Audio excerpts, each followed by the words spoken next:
జోహార్ మారోజు వీరన్నకు, జోహార్ belly లలితక్కకు, జోహార్ తెలంగాణ అమర వీరులకు. ఈరోజు తెలంగాణ బీసీ సంక్షేమ సంఘం ఆధ్వర్యంలో ఉద్యమ సహచరుడు పెద్దలు ఎర్ర సత్యనారాయణ గారి అధ్యక్షతన జరిగే మీడియా సమావేశానికి వచ్చినటువంటి వివిధ సంఘాల ప్రతినిధులకు అందరూ కూడా పేరు పేరున స్వాగతం తెలియజేస్తున్నాం.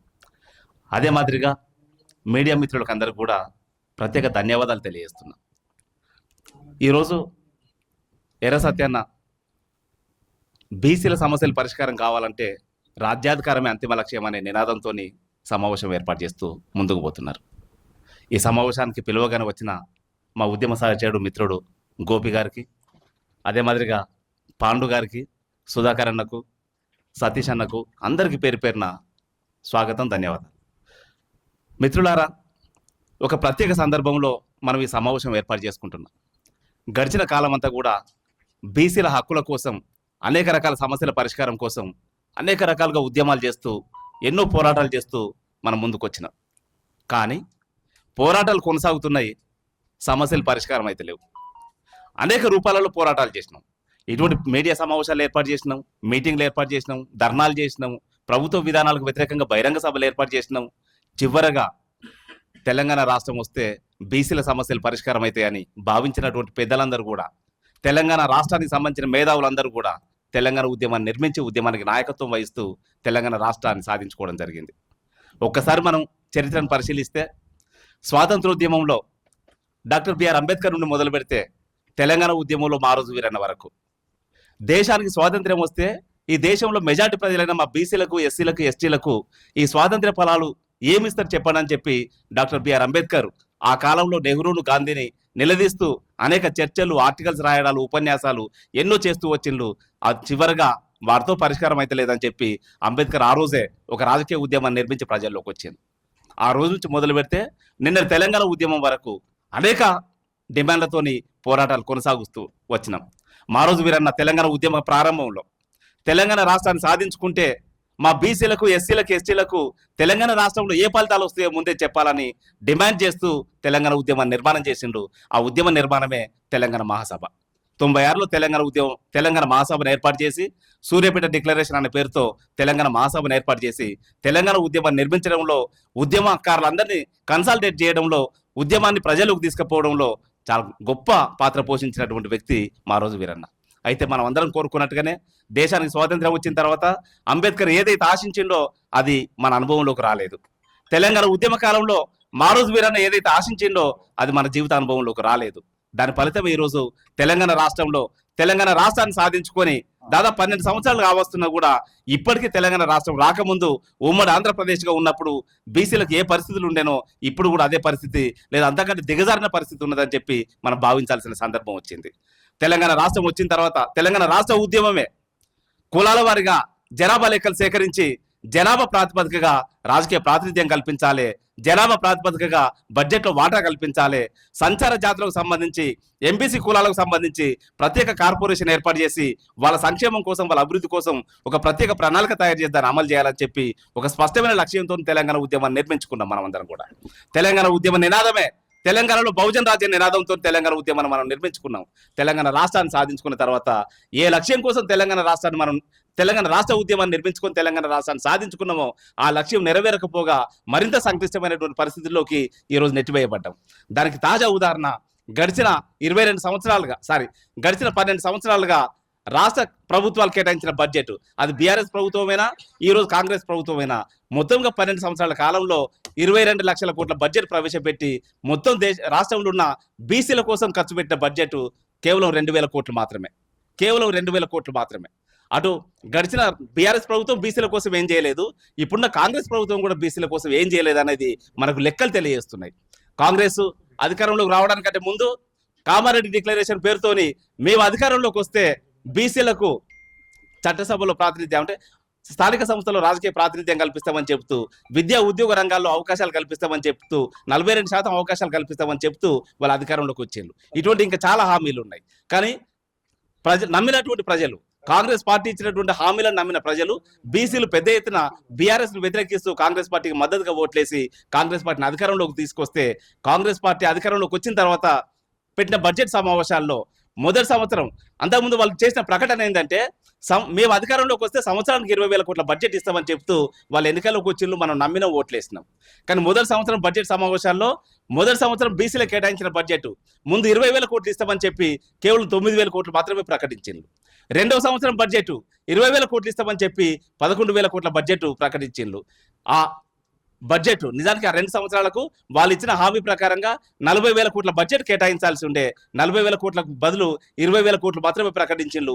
20,000 కోట్లు ప్రకటించి 200 కోట్లు కూడా బీసీల కోసం ఖర్చు చేయలేదు. అంటే ఇది ఒక మోసం. తెలంగాణ రాష్ట్ర ప్రభుత్వం, కాంగ్రెస్ ప్రభుత్వం బీసీలకు హామీలు ఇచ్చి మోసం చేసినటువంటి చరిత్ర ఈరోజు మన కళ్ళ ముందు కనపడుతున్నది.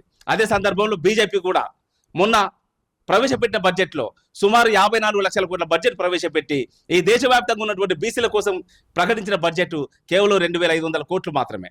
ఈ 2,500 కోట్లు అనేది మొత్తం దేశంలో ఉన్నటువంటి 80 కోట్ల మంది ప్రజలకు పంచితే మనిషికి ఒక బిస్కెట్ కూడా రానటువంటి పరిస్థితి ఉన్నది. ఈ పరిస్థితి మనకు ఎందుకు వస్తుంది అనేది మనం అర్థం చేసుకోవడం కోసం ఈ రోజు మనకు సత్యన్న రాజ్యాధికారం అంతిమ లక్ష్యంగా ఈ మీడియా సమావేశాన్ని ఏర్పాటు చేయడం జరిగింది. మిత్రులారా, మనం గమనించాలి, దేశానికి స్వాతంత్ర్యం వచ్చి 80 సంవత్సరాలు కావస్తున్నది. ఇప్పటి వరకు తెలుగు రాష్ట్రాలైన తెలంగాణ, ఆంధ్ర 2 రాష్ట్రాలు కూడా ఎప్పుడు బీసీ ముఖ్యమంత్రి కాలేదు. అదే మాదిరిగా దేశంలో ఇతర రాష్ట్రాలలో ఒరిస్సా, వెస్ట్ బెంగాల్ ఇటువంటి రాష్ట్రాలలో ఇప్పటికీ బీసీ ముఖ్యమంత్రి కానటువంటి పరిస్థితి. ఈ రాష్ట్రాలు తప్ప ఈ దేశంలో మిగతా అన్ని రాష్ట్రాలలో ఏదో ఒక సందర్భంలో బీసీలు ముఖ్యమంత్రులు అయినలు వాళ్ళ రాష్ట్రాలను బాగు చేసుకున్న చరిత్ర మనకు కనపడుతున్నది. మన పక్క రాష్ట్రాన్ని పోల్చుకుంటే ఇప్పుడు కర్ణాటకలో బీసీ ముఖ్యమంత్రి ఉన్నారు, కేరళలో బీసీ ముఖ్యమంత్రి ఉన్నారు, తమిళనాడులో బీసీ ముఖ్యమంత్రి ఉన్నారు, నార్త్ ఇండియాకు పోతే చాలా రాష్ట్రాలలో బీసీలు ముఖ్యమంత్రులుగా ఉన్నారు. ఎవరెవరైతే బీసీలు ముఖ్యమంత్రులుగా ఉన్నారో ఆ రాష్ట్రాలు బాగుపడుతున్నాయి. దానికి తాజా ఉదాహరణ తమిళనాడు తీసుకోవచ్చు, కేరళ తీసుకోవచ్చు, లేదా కర్ణాటక తీసుకోవచ్చు. మొన్ననే కేరళ ప్రభుత్వం లాస్ట్ నవంబర్ 1 నాడు అధికారికంగా చాలా ధైర్యంగా, సంతోషంగా ఒక ప్రకటన చేసింది. భారతదేశంలో మొట్టమొదటిసారిగా పేదరికాన్ని జయించిన రాష్ట్రం కేరళ రాష్ట్రం అని చెప్పి పోయిన నవంబర్ 1వ తారీఖు నాడు ప్రభుత్వం అధికారికంగా ప్రకటించింది. అది గొప్ప ఘనత. అది ఎవరి ఆధ్వర్యంలో సాధ్యమైంది? అక్కడ ఒక బీసీ ముఖ్యమంత్రి ఉన్నాడు కాబట్టి బీసీల సమస్యలను, ఎస్సీల సమస్యలను, ఎస్టీల సమస్యలను అర్థం చేసుకొని ఆ సమస్యల పరిష్కారాన్ని శాస్త్రీయంగా చూపుతూ పేదరికాన్ని నిర్మూలించడానికి అవసరమైన ప్రణాళికలు తయారు చేద్దారు అమలు చేసింది కాబట్టి అది సాధ్యమైంది. మొన్న వారం రోజుల కింద ఇంకో ప్రకటన వచ్చింది. ఇప్పుడు మా ప్రభుత్వం కొత్త నిర్ణయం తీసుకున్నది.